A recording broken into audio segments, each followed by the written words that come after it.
vamos a hablar de un tema que es muy importante y es esa opción que tienen las mujeres cuando buscan un método anticonceptivo, de poder tener un método que no les implique o una actividad diaria o una actividad relacionada con el coito o una actividad mensual que le pueda ser, primero, factible de olvidar y segundo, que la pueda llegar a incomodar.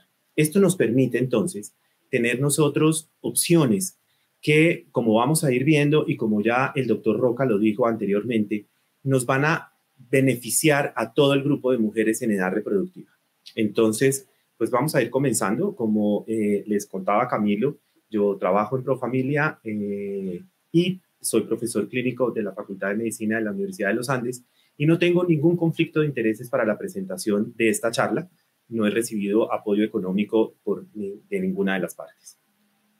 Vamos a empezar un poco recordando qué ha pasado en nuestro país y para mí es una obligación, obviamente, hablar de la Encuesta Nacional de Demografía y Salud, de la que orgullosamente participé en el año 2015, que es la última edición que existe en el país. En el año 2020, por motivos de la pandemia, todos ustedes lo saben muy claramente, no pudimos tener edición de la Encuesta Nacional de Demografía y Salud. Pero entonces vamos a tocar estos temas que, aunque puede que hayan cambiado, obviamente, en casi 7 años, pues nos dan una información importante de qué está pasando en nuestro país. Y creo que la primera información que debemos revisar es esta que ustedes están viendo aquí. ¿Qué ha pasado con la pirámide poblacional en Colombia? Y básicamente es esto. Miren ustedes cómo en el año de 1964, Profamilia fue fundada en 1965, éramos realmente una pirámide poblacional de base amplia, es decir, teníamos una gran cantidad de nuestra población, estaba en las edades entre 0 y 15 años, y era muy poca la población que teníamos de adultos mayores. Para el año 2015, la pirámide cambia, se vuelve ya casi como un rectángulo y vemos cómo se ha disminuido esta base, aunque todavía, según los demógrafos, nosotros somos un país que podemos hacernos acreedores al bono demográfico, es decir, tendremos una gran fuerza de trabajo que pagarán nuestras pensiones durante los próximos años, pero también tenemos que voltear a mirar un poco este grupo poblacional de adultos mayores que debemos y tenemos la obligación de estar pendientes de ellos. Si nosotros seguimos con, cuando les preguntamos a las mujeres es cuál es su método anticonceptivo en este grupo de 13 a 49 años que son internacionalmente limitadas las mujeres en edad reproductiva, vemos que al igual que el resto del mundo, nosotros seguimos siendo un país donde el método principal es la ligadura de trompas. Y no solamente en la población unida, sino en las mujeres que no están unidas, pero que tienen una vida sexualmente activa. Y vemos cómo esta sobrepasa en una forma importante a los demás métodos anticonceptivos, estando en segundo lugar, para ese entonces, la inyección mensual y el condón masculino, que ahí hay una cosa curiosa, porque esta es la primera versión de la encuesta que trae preguntas sobre hombres, y a los hombres cuando les preguntábamos por el uso del condón, obviamente la cifra no era del 16, sino como casi del 60%. Entonces, vemos que nosotros tenemos un vacío importante que llenar y es este grupo de mujeres que requieren de un uso de un método temporal reversible, pero idealmente que sea de larga duración, pues sabemos que la ligadura de trompas siempre se hace al igual que la vasectomía con fines permanentes y definitivos. Vamos entonces a hablar del primero de ellos, que sería el dispositivo intrauterino. Y no me podría quedar sin contarles un poquito de la historia del dispositivo intrauterino. El dispositivo intrauterino no es un desarrollo reciente. El dispositivo intrauterino tiene prehistoria. Cuentan que los camelleros beduinos, cuando hacían sus travesías por el desierto, a las camellas les ponían una piedra dentro del útero para que no quedaran preñadas durante la travesía, porque la camella, cuando está preñada, requiere de agua. Entonces, eso es como la parte prehistórica del dispositivo intrauterino. Después, a mediados del siglo XX, o en la primera mitad del siglo XX, mejor, en Japón desarrollan uno que era el escudo de OTAN, que era en plata. Y también estaba el de Dalcon, que más o menos los podemos ver aquí, la morfología cómo era como este tipo de alien que se ponía intrauterino, eran metálicos y tenía una dificultad muy grande, y era que favorecían mucho las infecciones.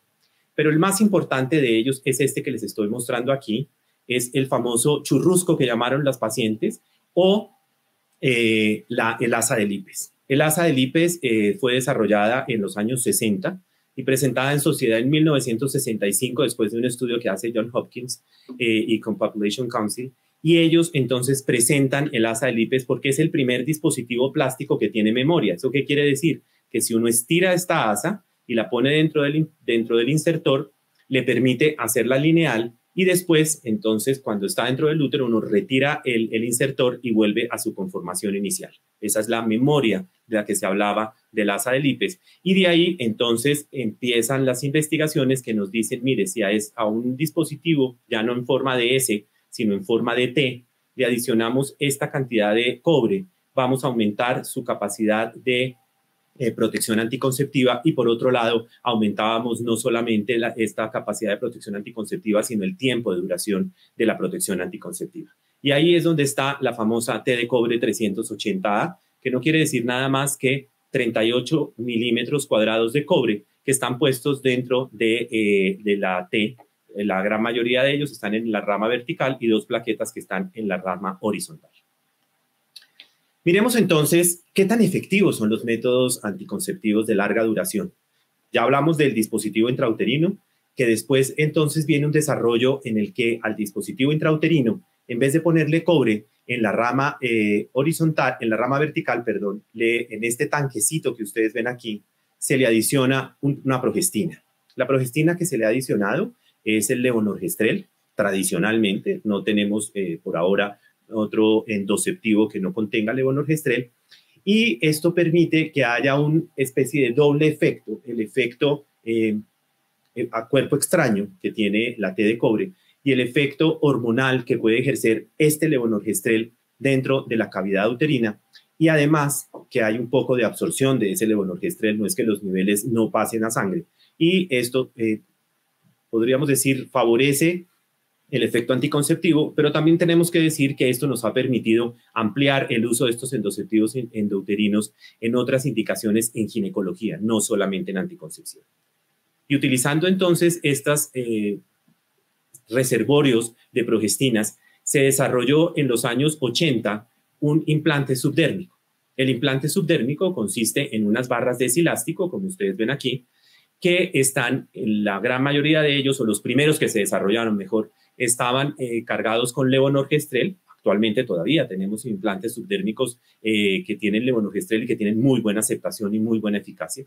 Y después se desarrolló uno cargado con etonogestrel, que es otra progestina de diferente generación. Inicialmente en los años 80 sale al mercado el primer implante subdérmico que contenía dos barras que eran mucho más largas que las actuales, y rápidamente fue reemplazado por uno de 6 barritas para contener ahí el levonorgestrel.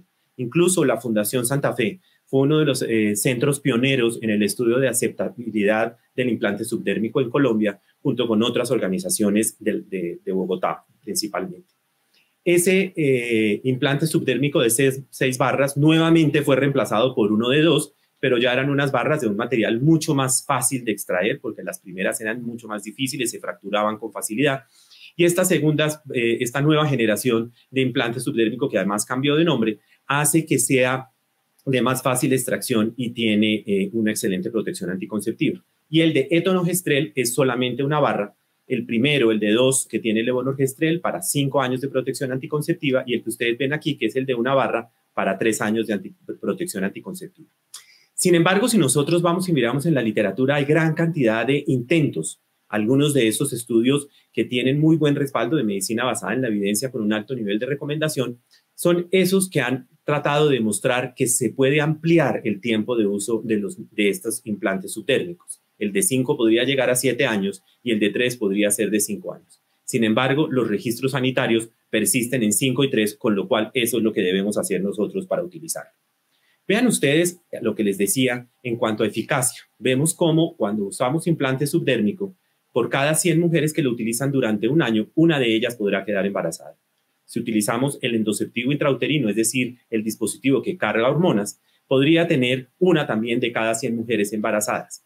Aquí vemos cómo el dispositivo intrauterino tiene una duración propuesta de 10 años. Esto, como ustedes ven, es una de las principales artículos que hay en anticoncepción de la revista Contraception, pero recientemente hay artículos que están empujando porque ya hay demostración clara que la T de cobre tiene una protección anticonceptiva hasta por 12 años. Y en este cuadro, a manera de comparación y sobre todo para poder dar mejor una excelente información, consejería, asesoría para una decisión informada de la paciente, está la comparación, por ejemplo, con las píldoras combinadas, los anticonceptivos orales combinados de estrógeno y progestina, donde en el uso perfecto podemos llegar a tener hasta 9 mujeres de cada 100 por año que utilicen píldoras anticonceptivas, y cuando el método anticonceptivo es el condón, podemos llegar a ver 18 mujeres embarazadas por cada 100 que lo utilicen. Así las cosas, dentro de los métodos temporales más efectivos, entonces están los de larga duración. Y vamos a repasarlos entonces cómo son.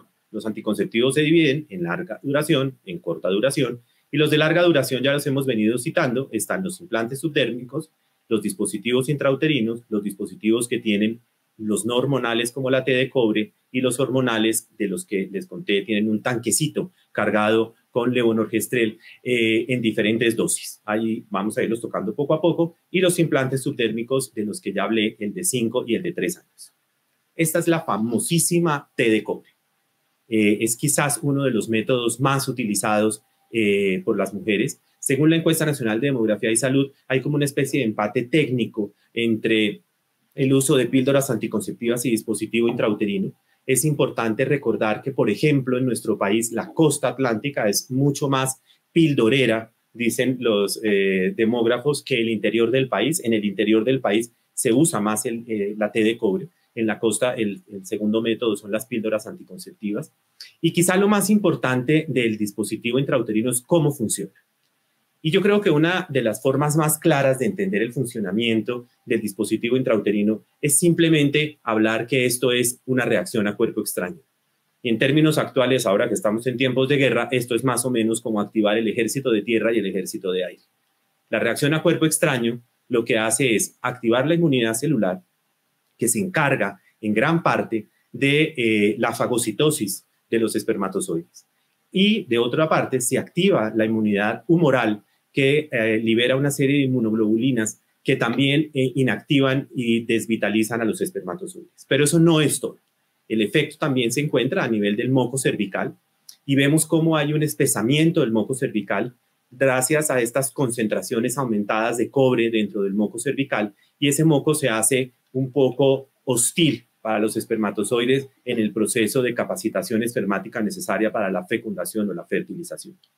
Además, existe un cambio a nivel endometrial, que es este cambio inflamatorio controlado, respuesta a cuerpo extraño, que tanto nos tocó estudiar en el semestre de patología, que lo que hace es eso, inducir una serie de cambios a nivel endometrial, que algunos, y de forma todavía que no se ha podido demostrar, quieren decir que puede tener un efecto ovicida sobre el óvulo.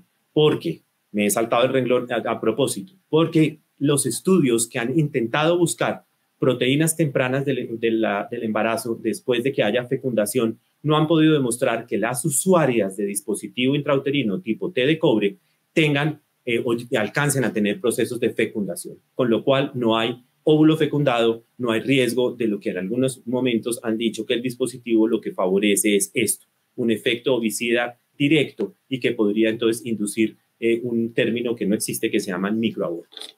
Y lo otro que tenemos que hablar es que sí hay una disminución en el endometrio que hace que las glándulas sean más pequeñas, más cortas, y eso puede comprometer la ventana de implantación a nivel endometrial.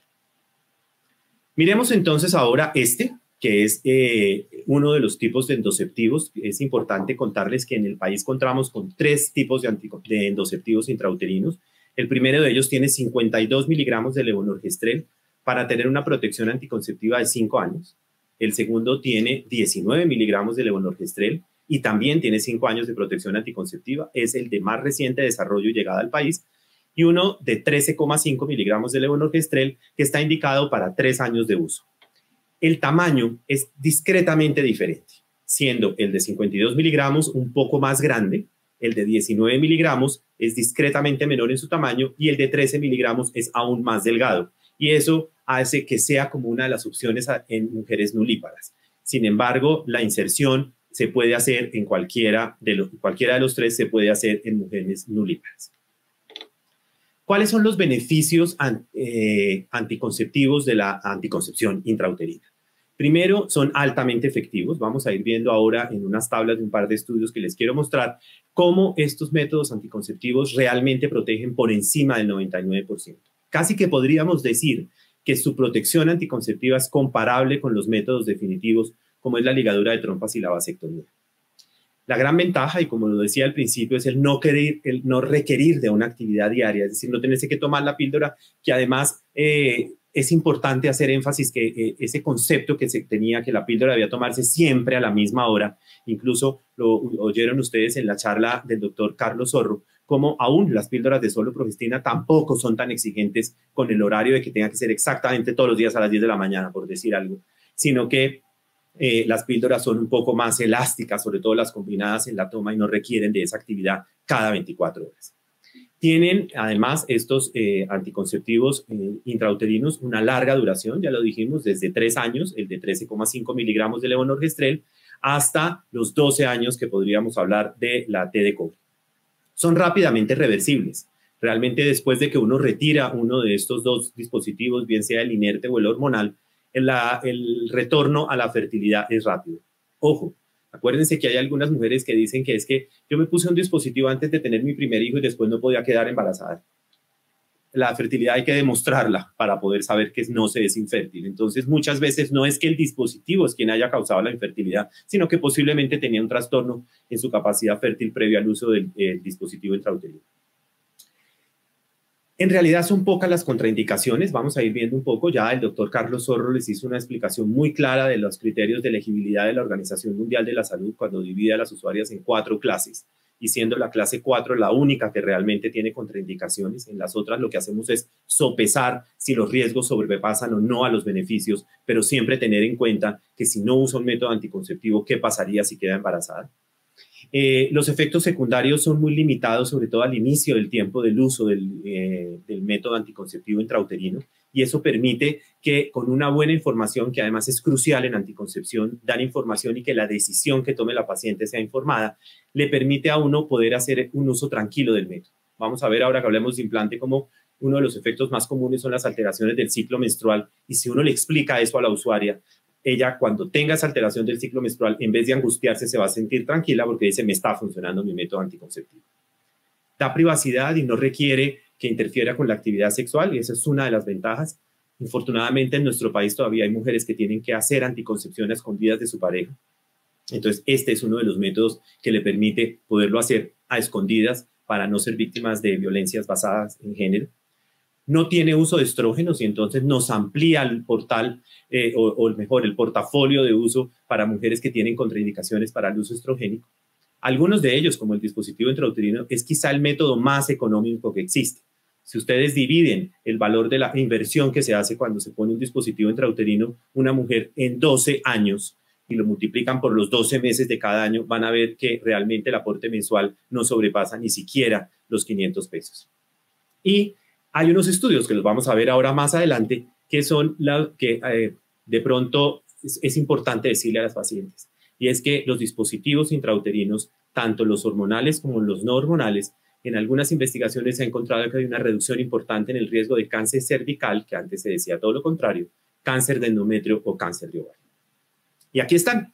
Miren ustedes cómo, por ejemplo, hay un metaanálisis de 16 estudios que habla que concluye que hay un 30% de menor probabilidad de desarrollar cáncer de cérvix en las mujeres que utilizan cualquiera de los dos tipos de dispositivo intrauterino.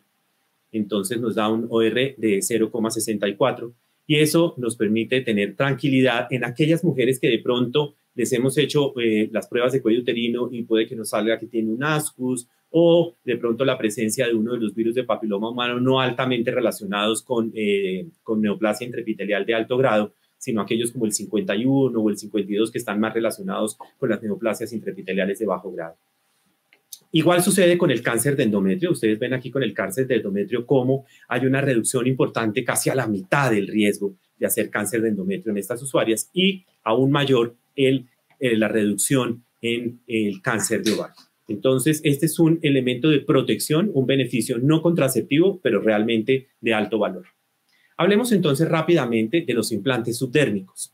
Los implantes subdérmicos, como les decía, hay dos. Uno que tiene etonogestrel, que es este que quiero que ustedes vean acá, aprovechando este esquema para que veamos cómo se debe poner. Es más o menos, lo debemos poner entre unos 8 o 10 centímetros por encima del epicóndilo o por encima del pliegue del codo. Y este implante que viene con una sola barra de etonogestrel, pues tiene la ventaja que trae un insertor que ustedes lo ven aquí. Este insertor trae, acá si ustedes, espero que lo puedan ver como lo estoy viendo yo, este que es el trocar de inserción, es una aguja biselada, lo que nos permite que no tenemos necesidad de hacer una incisión en piel, sino que el mismo bisel hace la disrupción de la capa del estrato córneo y de la piel en general para poderlo dejarlo subdérmico. Y el implante está cargado en esta parte posterior del insertor. Aquí se alcanza a ver un poquito en el que está como abierto el insertor. Una vez hemos logrado hacer el camino para poner el implante, simplemente con este gatillo que hay aquí, se corre hacia la parte de atrás y eso hace que el implante, que como les decía está en esta cámara, se deslice hacia el trocar y al ir retirando el insertor, el implante va quedando en su lugar. Eso nos permite que sea una inserción muy fácil de este tipo de implante. El otro implante, que son dos, pues viene con un trocar biselado, pero los implantes vienen sueltos porque como son dos no podrían venir dos insertores. Entonces viene el trocar, vienen los dos implantes y lo que se hace básicamente es con el trocar, que también hace la ruptura de la piel, hacer un recorrido hacia un sentido y el otro recorrido en forma para construir como una especie de V y poder dejar los dos implantes en esa posición. ¿Qué hacen los implantes subdérmicos? Pues los implantes subdérmicos, como les decían, está cargado uno del levonorgestrel, el de 2 barras, y el de una que tiene etonogestrel. Y lo que hace básicamente es esto que vemos aquí. Los niveles sanguíneos que se producen de los implantes y curiosamente, a veces pensaría uno que los implantes tienen niveles sanguíneos muy bajos. Son bajos, sí, es verdad, pero son más persistentes en el tiempo. Entonces, uno ve que si comparamos, por ejemplo, con el endoceptivo intrauterino, los niveles de levonorgestrel, si comparamos los dos que tienen levonorgestrel, pues son muy similares e incluso a veces el implante tiene un poco más de nivel sanguíneo al cabo de los 4 años de uso. Entonces, ¿qué es lo que hace? El levonorgestrel lo que hace es completamente alterar estas curvas que estamos viendo aquí. Básicamente, la curva, al hacer un aporte continuo de una progestina, pueden llegar a alterar, o mejor, a interrumpir el pico de LH, con lo cual no se alcanza este proceso de maduración del óvulo para que se pueda producir la ovulación y entonces así hay una parte de la protección anticonceptiva. Y digo una parte y hago énfasis porque es que no todo este es el efecto. Se ha visto que más o menos alrededor del 4.º año de uso del implante subdérmico, el 50% de las mujeres ya ovulan. Entonces, esto es un adyuvante junto con estos otros efectos que vemos aquí. Uno es a nivel del cuello uterino, donde hace una alteración, este aporte continuo de progestina hace una alteración del moco cervical y nuevamente entonces estamos comprometiendo el proceso de capacitación espermática que es indispensable para poder lograr una fecundación. Y hay algunos cambios morfológicos en el endometrio que lo hacen que sea un endometrio hipoactivo y entonces ahí estaría el tercer sitio de acción del implante subdérmico. Entonces, teniendo en cuenta que nosotros hemos visto que altera el proceso de ovulación por las alteraciones en las curvas de los esteroides sexuales y a su vez de las gonadotrofinas que llevan un efecto sobre la mucosa cervical y sobre los cambios del epitelio del endometrio, entonces estamos teniendo la cadena de sucesos que hace que estos métodos anticonceptivos sean altamente eficaces. En el dispositivo intrauterino de cobre tenemos que tener en cuenta la importancia de los cambios a nivel de moco cervical. Una de las grandes preocupaciones, el peso corporal. Y es, en algunas publicaciones dice muy claramente que si una mujer pesa más de 70 kilos y va a usar el implante de 5 años, se lo debemos recomendar para 4. En este momento que acabo de decir, el implante de levonorgestrel, debo hacer claridad que en el mercado existen 2 implantes de levonorgestrel. Uno de ellos, el más antiguo, que es el que les contaba, con el que trabajó la Fundación Santa Fe para poder hacer el estudio de aceptabilidad en Colombia en los años 80 y 90. Y otro que fue desarrollado posteriormente, que inicialmente tuvo un registro para 5 años, pero los estudios han demostrado que su carga permite una protección anticonceptiva por 3 años. Entonces, hay del levonorgestrel de 5 y del levonorgestrel de 3 años, y el de etonogestrel, que es de 3 años. Y el efecto sobre el peso corporal ha hecho que se tengan que tener en cuenta cuáles son esos niveles efectivos de progestina para poder producir, por ejemplo, el efecto de inhibición de la ovulación. Y vemos cómo el peso corporal en este de etonogestrel, aún en mujeres que pesan más de 90 kilos, están estando sus niveles de la progestina por encima del punto de corte para inhibir la ovulación. Es decir, este de etonogestrel ha demostrado que estas mujeres pueden continuar el uso hasta el 3er año porque mantiene el efecto anticonceptivo. Sin embargo, es importante tener en cuenta una cosa. No es lo mismo medir 1,80 y pesar 70 kilos que medir 1,40 y pesar 70 kilos. Entonces, es importante que hagamos el ejercicio del índice de masa corporal, porque si nosotros vemos mujeres con masa corporal que está por encima de los 30 kilogramos sobre metro cuadrado, es decir, que están en una obesidad 1, estas mujeres son las que son más susceptibles que ese último año del implante de 5 años pueda perder su eficacia anticonceptiva. Y por eso es importante hacer el ejercicio del índice de masa corporal. Este cuadrito es hartísimo, pero solamente vamos a mirar un lado, porque uno de los manejos que tenemos que hacer con los implantes subdérmicos e incluso con el dispositivo intrauterino, bien sea el inerte o el hormonal, son los cambios en el sangrado uterino. Aquellas mujeres que hacen cambios en el sangrado uterino y que son usuarias de dispositivo intrauterino, ¿cuáles son las recomendaciones que se están teniendo en este momento? El manejo es a base de antiinflamatorios no esteroideos. No es necesario en primer momento, obviamente nunca pensar en el retiro del dispositivo por los cambios en el sangrado, a no ser que sea un sangrado que anemice a la paciente, pero cuando son cambios por sangrados no, digamos, intermenstruales, entonces a estas mujeres lo primero que hacemos es un manejo como para tratar de controlar eso que hablábamos, esa respuesta a cuerpo extraño endometrial. Y es el manejo por 5 a 7 días de cualquiera de los antiinflamatorios no esteroideos de los que contamos. En los implantes subdérmicos, como vamos a ver ahorita un poquito más adelante, es muy frecuente que haya cambios en el sangrado y que haya sangrados no programados. En ellas, lo que hacemos es un primer momento con antiinflamatorios no esteroideos. Si no ceden a los antiinflamatorios no esteroideos, lo que hacemos ahí sí es un tratamiento hormonal, pero es una segunda línea. ¿Qué es lo que pasa? Si hemos hablado que esta progestina lo que hace es mantener un endometrio hipoactivo, a veces se queda demasiado hipoactivo y por esa razón se presentan los sangrados. Entonces, ¿qué hacemos con ellas? Pues darles un toque de estrógenos para mejorar un poco el trofismo endometrial y tener unas glándulas endometriales un poquito más desarrolladas que nos permitan controlar el sangrado. Por eso a ellas les damos un ciclo de anticonceptivos orales combinados que puede ser de 10 a 20 días o a veces de solo estrógeno, de los estrógenos que tenemos, la gran mayoría de ellos son estrógenos conjugados, que les damos para poder controlar el sangrado.